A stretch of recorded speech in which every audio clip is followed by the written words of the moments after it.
On 6 June 1944.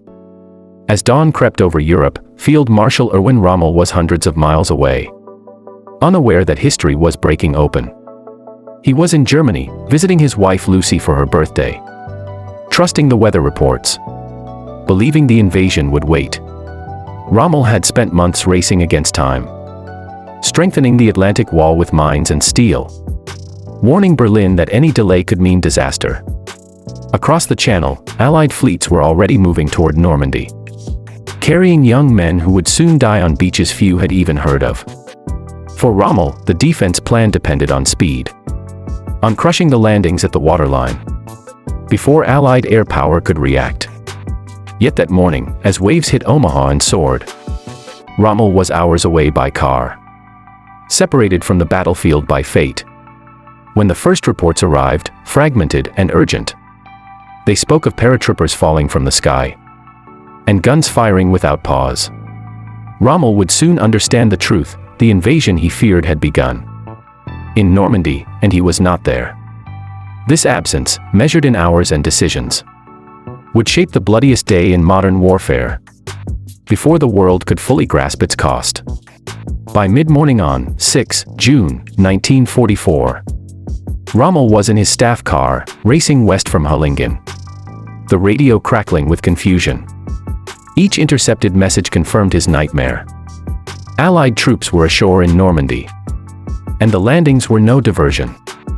Rommel pressed his driver harder, knowing every lost hour mattered, knowing German armor waited for his orders, knowing delay could mean collapse. In Paris, commanders argued over reports, while Hitler slept under sedation, and no one dared release the Panzer reserves. Rommel understood the trap he had warned about.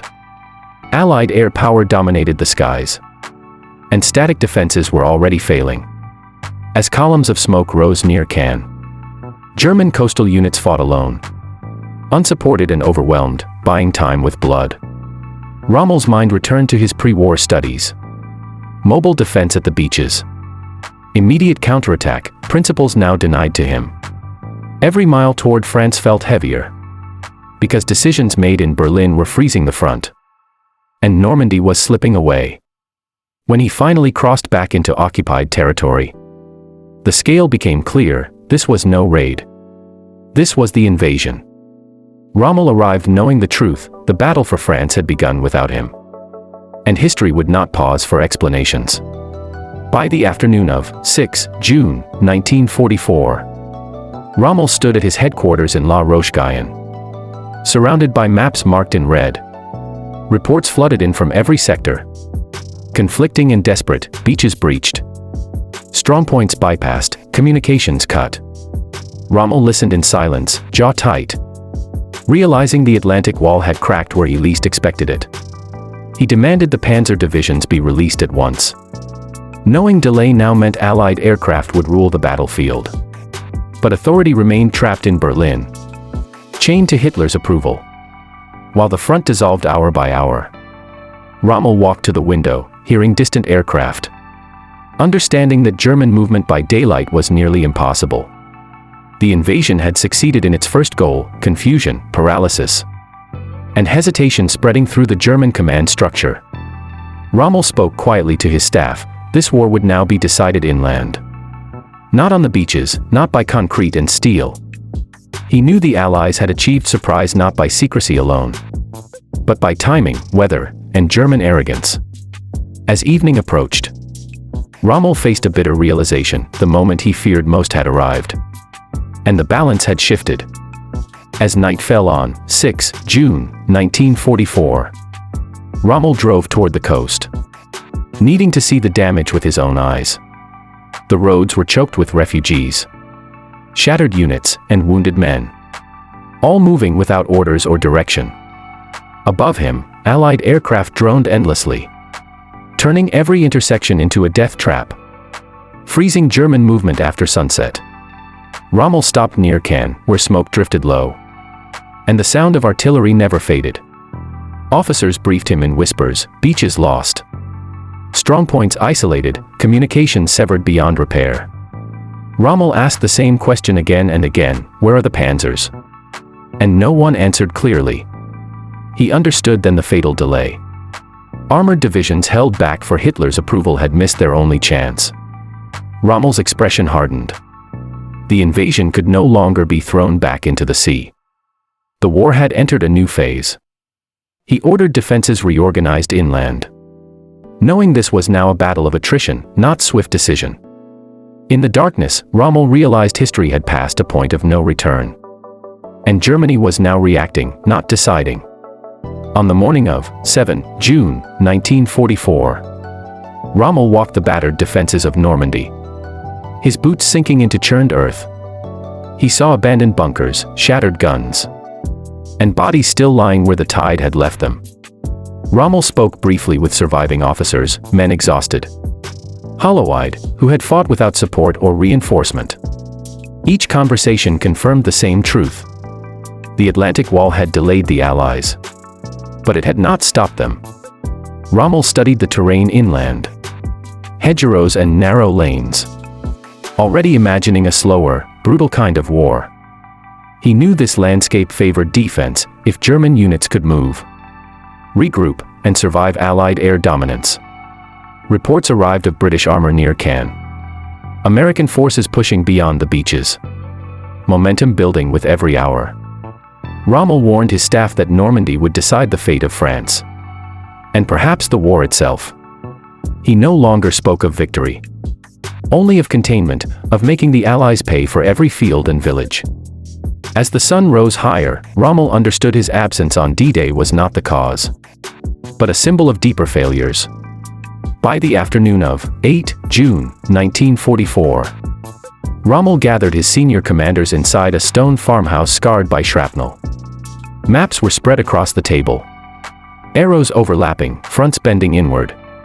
No clean line left to hold. Rommel spoke with controlled urgency, insisting on flexible defense, counterattacks at night, survival through movement and deception. He knew daylight belonged to the Allies, their aircraft omnipresent, their artillery precise, their supplies seemingly endless. German units reported losses faster than replacements arrived, morale thinning with every burned convoy and bombed column. Rommel listened to complaints about fuel, ammunition, and orders that came too late, or not at all. Behind his calm voice lay anger, not at his soldiers, but at a system frozen by fear of disobeying Hitler. Rommel dictated messages to Berlin, warning that Normandy was becoming irreversible. That delay now meant encirclement later. No reply came that granted real authority.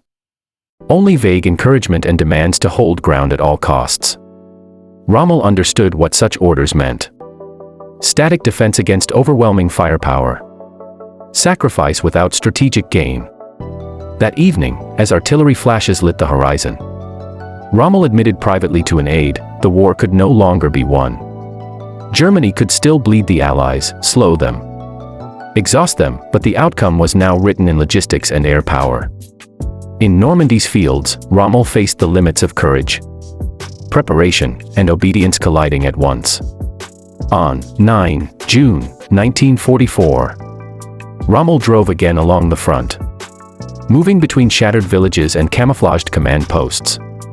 The hedgerows were alive with danger.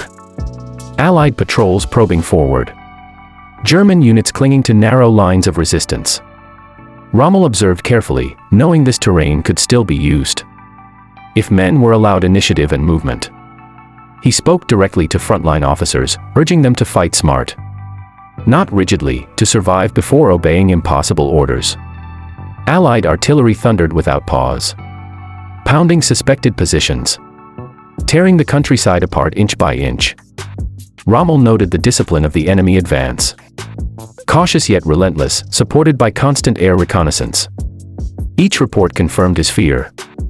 Allied logistics were flowing freely through the beaches, building strength faster than Germany could respond. Rommel sent another message to Berlin, demanding authority to withdraw tactically, to shorten the line, to preserve forces. Again, the answer came wrapped in ideology: ground must not be surrendered. Positions must be held regardless of cost. Rommel felt the weight of command pressing inward, knowing obedience now meant annihilation in slow motion. That evening, he confided to his chief of staff, this war was no longer guided by strategy, but by illusion. Normandy was becoming a graveyard of orders written far from the front, paid for by men who could not refuse them.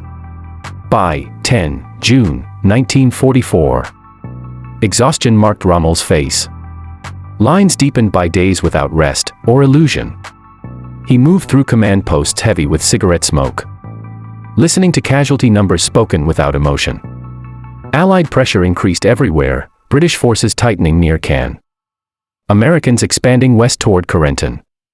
Rommel recognized the pattern, the enemy was not rushing.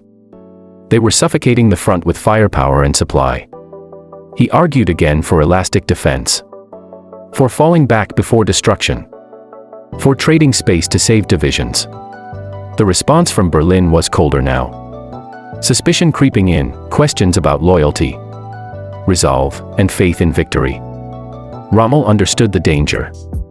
Speaking truth in a collapsing system made one a liability. He began preparing defenses further inland quietly, without formal approval, knowing delay meant encirclement. Every decision now carried personal risk, disobey and face accusation, obey and destroy his army. Rommel chose survival for his men where possible, bending orders, shifting units under cover of darkness. In private moments, he reflected on the irony, the invasion he foresaw had come, and the warnings had been ignored.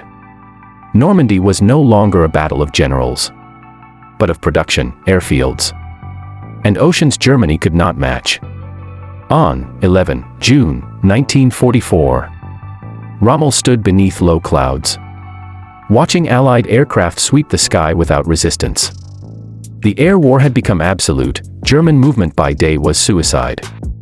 Night offered only partial mercy. Rommel reviewed casualty reports, entire battalions reduced to shadows. Commanders killed before learning their orders. He spoke less now, listening more, absorbing the rhythm of defeat that came not in collapse, but in erosion. Normandy was tightening like a vice. Each village lost narrowing options, each delay magnifying Allied strength.